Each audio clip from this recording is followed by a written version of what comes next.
Grove says they're a one-stop shop for people that want to create a healthier home and planet. And they just announced a partnership that pulls back the veil on AI's carbon footprint. Joining me now to share more is Grove CEO Jeff Yurcisin. Jeff, welcome to the show. Thank you, Ashley. Great to be here.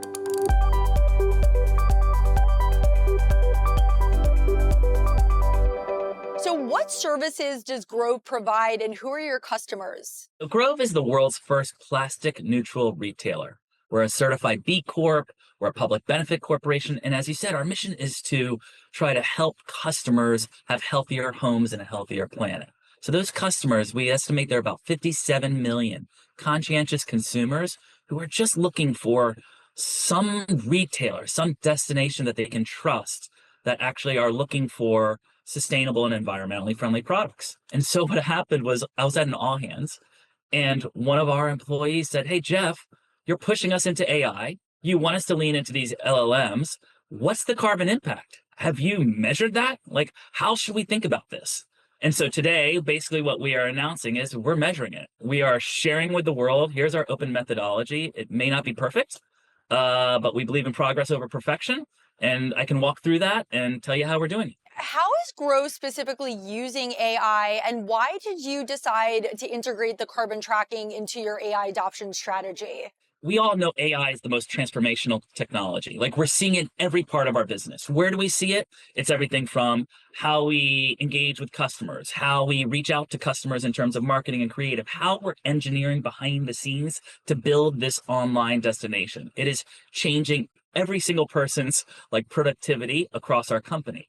And so the why really comes from this. If we're this leading sustainability company, if we are one of these true stalwarts fighting for what is right for the planet, you can't turn a blind eye to carbon. And so that's the inspiration, candidly. Like, we wanted to measure it. We looked into it and didn't see many other people measuring and disclosing their carbon impact. So we created a process.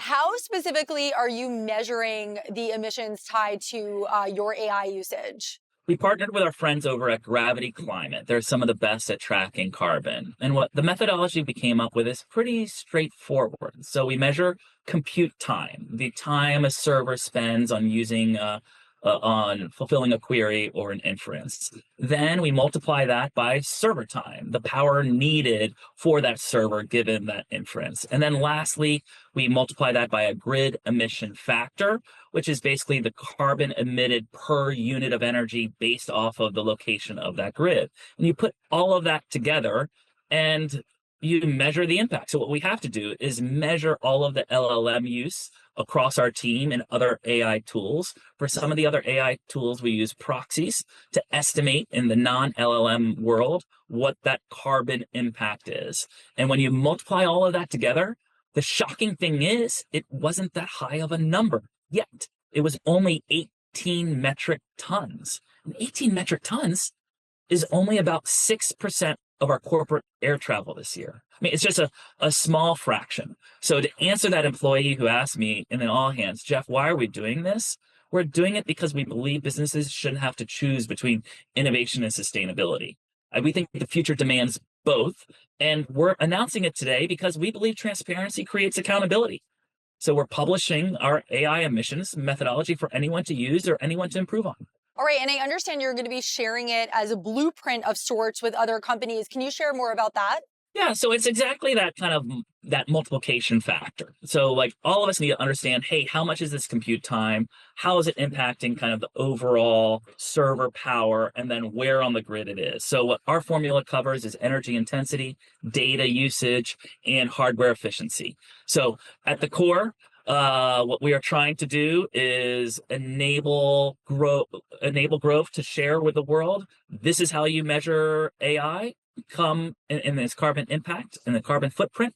Please feel free to improve on our open methodology. All right. Is there anything else, Jeff, that you'd like to add? I think the true test of innovation isn't just speed.